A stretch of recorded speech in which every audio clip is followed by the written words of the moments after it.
The true story of the three little pigs, as told to John Siska, illustrated by Lane Smith. I'm the wolf, Alexander T. Wolf. You can call me Al. I don't know how this whole big bad wolf thing got started, but it's all wrong. Maybe it's because of our diet.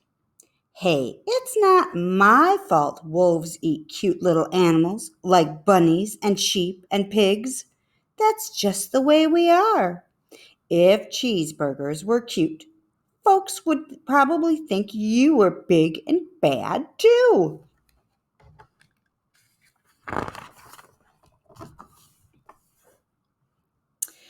But like I was saying, the whole big bad wolf thing is all wrong. The real story is about a sneeze and a cup of sugar. This is the real story.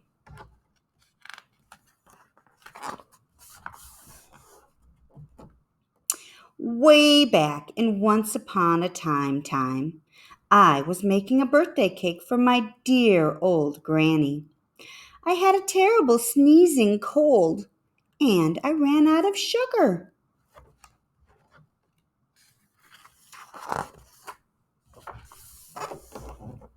So I walked down the street to ask my neighbor for a cup of sugar.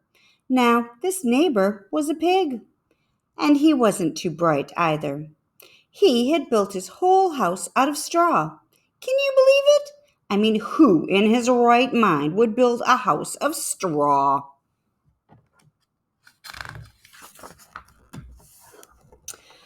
So, of course, the minute I knocked on the door, it fell right in. I didn't want to just walk into someone else's house. So I called, "Little piggy, little pig, are you in?" No answer. I was just about to go home without the cup of sugar for my dear old granny's birthday cake. That's when my nose started to itch. I felt a sneeze coming on. Well, I huffed and I snuffed and I sneezed a great sneeze.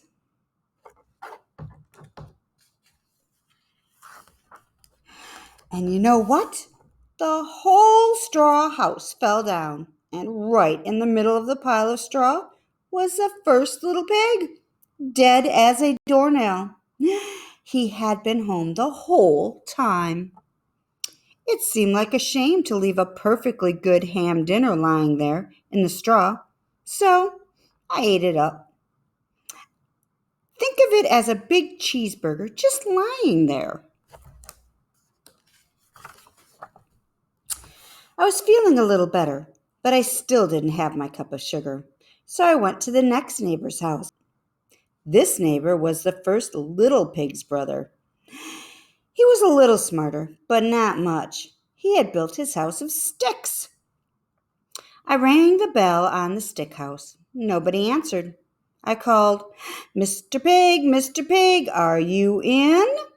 He yelled back, "Go away, Wolf. You can't come in. I'm shaving the hairs of my chinny chin chin." I had just grabbed the doorknob when I felt another sneeze coming on. I huffed and I snuffed and I tried to cover my mouth, but I sneezed a great sneeze. And you're not going to believe it, but this guy's house fell down just like his brother's. When the dust cleared, there was the second little pig, dead as a doornail. Wolf's honor. Now, you know, food will spoil if you just leave it out in the open. So I did the only thing there was to do. I had dinner again. Think of it as a second helping. I was getting awfully full, but my cold was feeling a little better, and I still didn't have that cup of sugar from my dear old granny's birthday cake. So I went to the next house.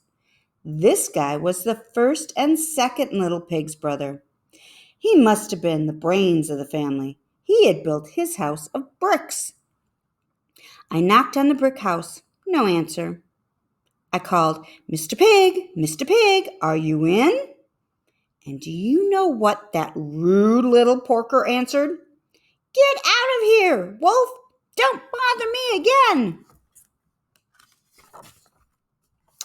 Talk about impolite.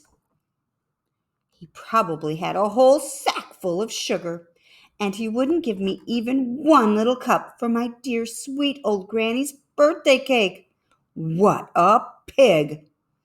I was just about to go home and maybe make a nice birthday card instead of a cake when I felt my cold coming on. I huffed and I snuffed and I sneezed once again.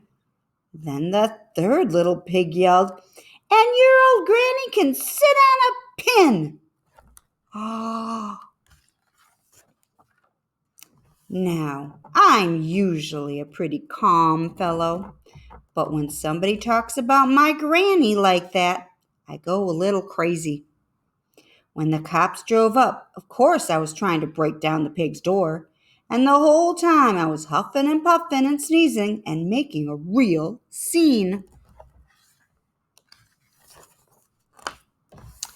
The rest, as they say, is history. The news reporters found out about the two pigs I had for dinner. They figured a sick guy going to borrow a cup of sugar didn't sound very exciting. So they jazzed up the story with all of that huff and puff and blow your house down. And they made me the big bad wolf. That's it. The real story. I was framed.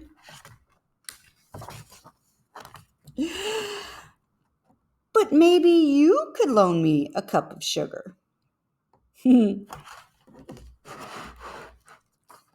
The end.